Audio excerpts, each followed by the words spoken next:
ദൈവത്തിൻ്റെ വന്യതിരുനാമത്തിന് മഹത്വം ഉണ്ടാവട്ടെ. ബഹുമാനപ്പെട്ട റമ്പാച്ചൻ, സ്നേഹം നിറഞ്ഞ വൈദിക ശ്രേഷ്ഠരെ, മാതാപിതാക്കന്മാരെ, സഹോദരീ സഹോദരങ്ങളെ, വാത്സല്യമുള്ള കുഞ്ഞുങ്ങളെ,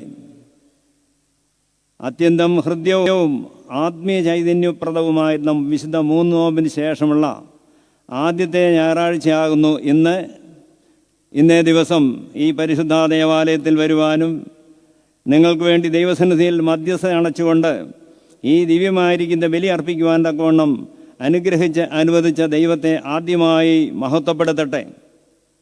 പരിശുദ്ധ 3 നോമ്പ് നമ്മുടെ കർത്താവിൻ്റെ പുനരുത്ഥാന പെരുന്നാളോടുകൂടി പര്യവസാനിക്കുന്ന വലിയ നോമ്പിൻ്റെ ഒരു മുൻ ആസ്വാദനമായിട്ട് നമുക്ക് തിരിച്ചറിയുവാൻ കഴിഞ്ഞാൽ വലിയ നോമ്പിലേക്കുള്ളതായിരിക്കുന്ന പ്രവേശനം അത്യന്തം ഹൃദയസ്പർശിയും ഹൃദ്യവും ആസ്വാദ്യകരവുമായിരിക്കുന്ന ഒരു ആത്മീയ അനുഭവമായിരിക്കുമെന്നുള്ളതിന് തർക്കമൊന്നുമില്ല. നോമ്പിനോടുള്ളതായിരിക്കുന്ന നമ്മുടെ മനോഭാവവും ഇതുതന്നെ ആയിരിക്കണമെന്നാണ് പിതാക്കന്മാർ ദൈവം ആഗ്രഹിക്കുന്നത് എന്നുകൂടെ ഈ സന്ദർഭത്തിൽ ഓർമ്മിപ്പിക്കട്ടെ. ഈ ദേവാലയം പുതുക്കി പണിയുന്നതിന് മുൻപുള്ള പള്ളിയിൽ എൻ്റെ സഹപാഠിയായിരുന്ന ബഹുമാനപ്പെട്ട KV തോമസ് അച്ഛൻ്റെ മകളുടെ മാമോദിസായുമായി ബന്ധപ്പെട്ട് ഇവിടെ വന്നൊരു വിശുദ്ധ കുർബാന അർപ്പിച്ച കാര്യം ഈ സന്ദർഭത്തിൽ ഓർക്കുകയാണ്. അതിനുശേഷം 2ാം പ്രാവശ്യമാണ് ഈ ദേവാലയത്തിലേക്ക് കടന്നു വരുന്നതും കൂടി സാന്ദർഭികമായി ഓർമ്മയിൽ വന്നത് ഒന്ന് ഓർപ്പിച്ചു എന്ന് മാത്രമേ ഉള്ളൂ. തിരുവചനത്തിൻ്റെ ഭാഗത്തിലേക്ക് കടക്കട്ടെ. യോഹന്നാന്റെ സുവിശേഷം 5-ാമത്തെ അധ്യായം 19 മുതൽ 29 വരെയുള്ളതായിരിക്കുന്ന വാക്യങ്ങളാണ് നാം ഇന്ന് വായിച്ച് കേട്ടത്. അതിലെ 24-ാമത്തെ വാക്യം, ആമേൻ ആമേൻ ഞാൻ നിങ്ങളോട് പറയുന്നു, എൻ്റെ വചനം കേട്ട് എന്നെ വിശ്വസിക്കുന്നവന് നിത്യജീവനുണ്ട്. ഈ നിത്യജീവനുള്ളതായിരിക്കുന്ന പദമാണ് കൂടുതലായി ഇന്ന് നിങ്ങളുടെ ശ്രദ്ധയിലേക്ക് കൊണ്ടുവരുവാൻ ഞാൻ ആഗ്രഹിക്കുന്നത്. നിത്യജീവൻ്റെ പദം തികച്ചും അത്ഭുതാവഹമായിരിക്കുന്ന, ഇന്ന് വരെ നമ്മൾ കേട്ടിട്ടില്ലാത്ത ഒരു പുത്തൻ പദമാണ്. കാരണം നമ്മുടെ ജീവിതത്തിൽ, മനുഷ്യജീവിതത്തെക്കുറിച്ച് നമുക്കറിയാവുന്നത് മനുഷ്യൻ ജനിക്കും, അത് കഴിഞ്ഞ് മരിക്കും. പക്ഷേ നിത്യമായി ജീവിക്കുന്ന ഒരു അനുഭവത്തെക്കുറിച്ച് ഇന്ന് വരെ കേട്ടിട്ടില്ല. കർത്താവ് അത് പറയുകയാണ്, എന്നിൽ വിശ്വസിക്കുന്നവന് നിത്യജീവനുണ്ട് എന്ന്. അപ്പം നിത്യജീവൻ എന്ന് പറഞ്ഞിരിക്കുന്ന ഒരു പുതിയ പദം നമ്മെ തിരുവചനത്തിലൂടെ പരിചയപ്പെടുത്തിയിരിക്കുന്ന, ജനിച്ചാൽ മരിക്കുന്നു എന്നുള്ളതായിരിക്കുന്ന നമ്മുടെ ആ ചിന്താഗതിക്ക്, ആ ജീവിതാനുഭവത്തിന് ഒരു വ്യതിയാനം വരുത്തിക്കൊണ്ട്, അല്ലെ മാറ്റം വരുത്തിക്കൊണ്ടുള്ളതായിരിക്കുന്ന ഒരു ഓർമ്മപ്പെടുത്തലാണ് ഈ വാക്കുകളിലൂടെ നമുക്ക് ലഭിക്കുന്നതെന്ന് ഈ സന്ദർഭത്തിൽ ഓർമ്മിപ്പിക്കട്ടെ. യേശുക്രിസ്തുവിൻ്റെ മനുഷ്യാവതാരത്തെ തുടർന്ന് മനുഷ്യരാശിക്ക് തികച്ചും അജ്ഞാതവും അതുപോലെ തന്നെ അവിശ്വസനീയമായിരിക്കുന്ന നിരവധി ആത്മീയ സത്യങ്ങൾ തിരുവചനത്തിലൂടെ പരിചയപ്പെടുത്തുന്ന കാര്യവും ഈ സന്ദർഭത്തിൽ ഓർമ്മിപ്പിക്കട്ടെ. നമ്മുടെ കർത്താവാണ് ഇവയിൽ പലതും ഓർമ്മിപ്പിച്ചിരിക്കുന്നത് എന്നുകൂടെ ഈ സന്ദർഭത്തിൽ സാന്ദർഭികമായി ഓർപ്പിക്കുകയാണ്. സമയപരിമിതിയിൽ അതിൻ്റെ വിശദീകരണം കൂടാതെ അവയെല്ലാം ഒന്ന് ഓർമ്മിച്ചു പോകുവാൻ മാത്രം ഈ സന്ദർഭത്തിൽ ആഗ്രഹിക്കുന്നു. ഒന്നാമത്തേത് കന്യകാ ജനനം എന്നുള്ളതായിരിക്കുന്ന ഒരു പദമാണ്. വെർജിൻ ബർത്ത് എന്ന് പറഞ്ഞിരിക്കുന്ന ഒരു പദം തിരുവചനത്തിലൂടെയാണ് നമുക്ക് ലഭിക്കുന്നത്. അതുകൊണ്ട് അതൊരു സംശയാസ്പദമായിരിക്കുന്ന ഒരു കാര്യമാണ്. മനുഷ്യരാശിക്ക് അവരുടെ മേധാശക്തി കൊണ്ട്, ബുദ്ധിശക്തി കൊണ്ട് ഒരു തരത്തിലും മനസ്സിലാക്കി അതിനെ ഉൾക്കൊള്ളാൻ കഴിയാത്തതായിരിക്കുന്ന ഒരു പദമാണ് കന്യകാ ജനനം. കന്യകയിലൂടെ ഒരു കുഞ്ഞ് ജനിക്കുക, ഒരു മകൻ ജനിക്കുക, ഒരു മകനോ മകളോ ആരുമായിക്കൊള്ളട്ടെ, ഒരു കന്യകയിലൂടെ ഒരു ജനനം നടക്കുന്നു പറയുന്നത് ഒരു പുതിയ അറിവാണ് നമുക്ക് എന്നുള്ളത് പ്രത്യേകമായി. അതുകൊണ്ടാണ് ഗബ്രിയേൽ മാലാഖ കന്യക മറിയാമിനോട് വന്ന് ഈ സന്ദേശം അറിയിക്കുന്ന വേളയിൽ പറയുന്നത്, ഇതെങ്ങനെ സംഭവിക്കും? ഞാൻ പുരുഷനെ അറിഞ്ഞിട്ടില്ലാതിരിക്കുക ഇതെങ്ങനെ സംഭവിക്കും? സാമാന്യമായി മനുഷ്യ സഹജമായിരിക്കുന്ന ഒരു സംശയം മാത്രമാണ്, how can this be possible? ഇതെങ്ങനെ സംഭവിക്കുമെന്നുള്ളതായിരിക്കുന്ന ആ ചോദ്യം വാസ്തവത്തിൽ പ്രത്യേകമായി നമ്മളെ ചിന്തിപ്പിക്കുന്ന ഒരു കാര്യമാണ്. അതുപോലെ തന്നെ അതിനോട് ചേർന്ന് വരുന്ന മറ്റൊരു അത്ഭുതമാണ് തിരുവചനത്തോടെ നമുക്ക് പരിചയപ്പെടുത്തുന്നത്. നമുക്ക് ഇതുവരെയും കേട്ടുകേഴ്വിയില്ലാത്ത ഒന്നാണ്, ഒരു മഹാത്ഭുതമാണ് മനുഷ്യാവതാരം അഥവാ ഇൻകാർണേഷൻ എന്ന് പറഞ്ഞിരിക്കുന്നത്. ദൈവം മനുഷ്യനായി ജനിക്കുന്നു. അങ്ങനെ സാധിക്കുമോ? ദൈവത്തിന് മനുഷ്യനായി തീരാനായിട്ട് കഴിയുമോ? ഇന്ന് വരെയും കേട്ടിട്ടില്ല ദൈവം മനുഷ്യനായി ജനിക്കുന്നത്. യെശയ്യാ പ്രവചനത്തിൽ കന്യക ഗർഭം ധരിച്ചവനും മകനെ പ്രസവിക്കും എന്നുള്ളതായിരിക്കുന്ന ആ ഭാഗം കോട്ട് ചെയ്തുകൊണ്ട് എൽദോ പെരുന്നാളിനെ സന്ധ്യാനമസ്കാരത്തിലെ പ്രമിയോനിലെ ഇങ്ങനെ പിതാക്കന്മാർ എഴുതി വച്ചിട്ടുണ്ട്. കന്യക ഗർഭം ധരിച്ച ഒരു മകനെ പ്രസവിക്കും, അവൻ ദൈവവും മനുഷ്യനുമാകയാൽ അത്ഭുതമെന്ന് വിളിക്കപ്പെടും. ഒരേ സമയം ദൈവവും മനുഷ്യനുമായിരിക്കുക എന്ന് പറഞ്ഞാൽ അത്ഭുതാവഹമായിരിക്കുന്ന ഒരു പ്രതിഭാസമാണ്. അതുകൊണ്ടുകൂടിയാണ് പ്രത്യേകമായി ഞാൻ പറയുന്നത്, ഇത് രണ്ടാമത്തെ ഒരു പദമാണ്. കന്യകാജനനം പോലെ തന്നെ മറ്റൊരു പദമാണ് മനുഷ്യാവതാരം എന്ന് പറഞ്ഞിരിക്കുന്നത്.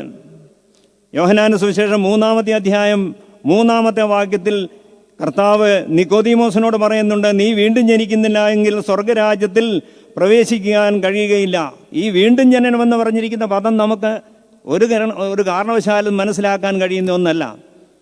യഹൂദന്മാരുടെ ഉപദേഷ്ടാവാണ്, പണ്ഡിതാഗ്രേസരനാണ്, നല്ല പഠിപ്പും വിദ്യാഭ്യാസമുള്ളതായിരിക്കുന്ന നിക്കോദീമോസാണ്, അവരുടെ ഉപദേഷ്ടാവാണ്, പരീക്ഷ പ്രമാണിയാണ്, സംഘത്തിലെ വലിയ പ്രാധാന്യമുള്ളതായിരിക്കും സ്ഥാനം വഹിക്കുന്ന ആളാണ് നിക്കോദീമോസ്. അദ്ദേഹത്തിന് പോലും മനസ്സിലാക്കാൻ കഴിയുന്നില്ല. അതുകൊണ്ട് യേശുക്രിസ്തുവിനോട് കന്യകമറിയാം ദൂതനോട് ചോദിച്ചതുപോലെയുള്ളൊരു സംശയം ചോദിക്കുക, how can this be possible? ഇതെങ്ങനെ സാധിക്കും? ഒരു മനുഷ്യൻ പ്രായം ചെന്ന് കഴിഞ്ഞതിന് ശേഷം അവൻ്റെ മാതാവിൻ്റെ ഉദരത്തിലേക്ക് പ്രവേശിച്ചിട്ട് രണ്ടാമതും ജനിക്കാൻ കഴിയുമോ? സ്വാഭാവികമായ ചോദ്യമാണ്. ദൈവം കർത്താവ് അതിൻ്റെ അത് തെറ്റായി അതിനെ വ്യാഖ്യാനിക്കുന്നില്ല, തെറ്റായി കണക്കാക്കുന്നുമില്ല. കാരണം മനുഷ്യ സഹജമായിരിക്കുന്ന ചോദ്യമാണ് ഇതെങ്ങനെ സാധിക്കും എന്നുള്ളത്. വീണ്ടും നമുക്ക് അത്ഭുതം ജനിപ്പിക്കുന്ന അജ്ഞാത പദങ്ങൾ വേദപുസ്തകത്തിൽ ഓരോന്നോരായി കാണാം. ചുരുങ്ങിയ സമയം കൊണ്ട് 1-2 കാര്യം കൂടെ ഓർമ്മിപ്പിക്കട്ടെ. ജീവജലത്തെക്കുറിച്ചും ജീവൻ്റെ അപ്പത്തെക്കുറിച്ചും പ്രത്യേകമായി സൂചിപ്പിക്കുന്ന ഒരു ഭാഗം.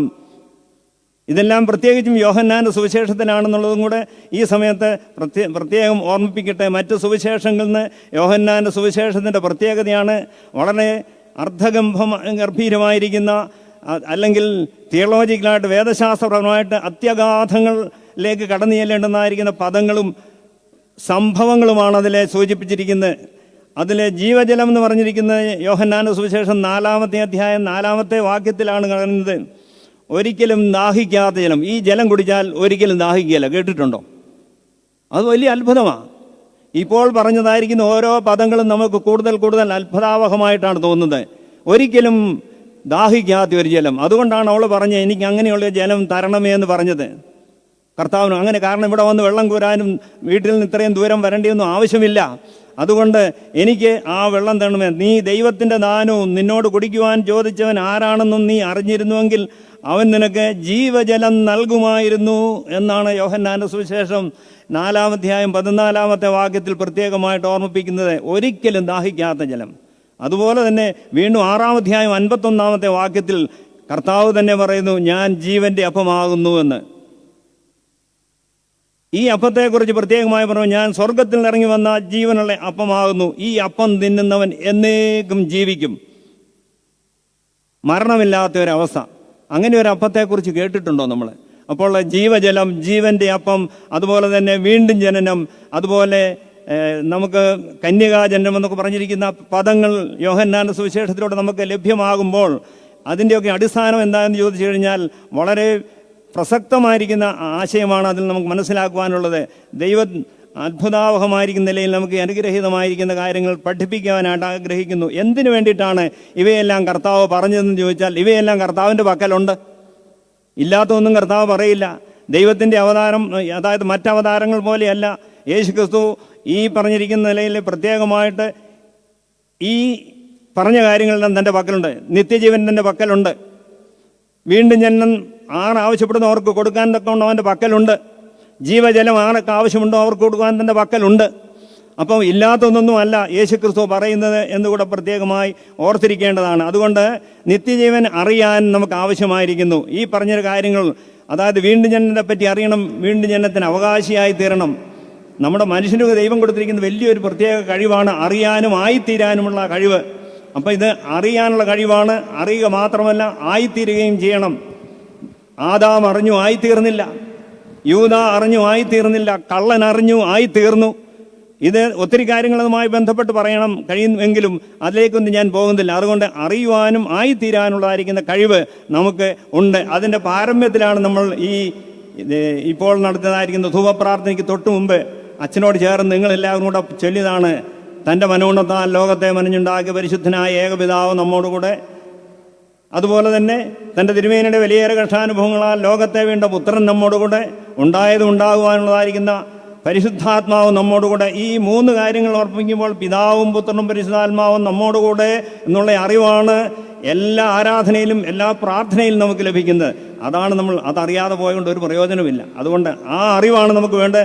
അത് തന്നെയുമല്ല, ആ അറിവ് ആയിത്തീരലിൽ എത്തിച്ചേരുകയും ചെയ്യണമെന്നും കൂടെ ഈ സന്ദർഭത്തിൽ പ്രത്യേകമായി ഓർമ്മിപ്പിക്കട്ടെ. അതുകൊണ്ട് ആരാധനകളും പ്രാർത്ഥനകളും എല്ലാം അതിൻ്റെ അടിസ്ഥാന തത്വം അതാണ്.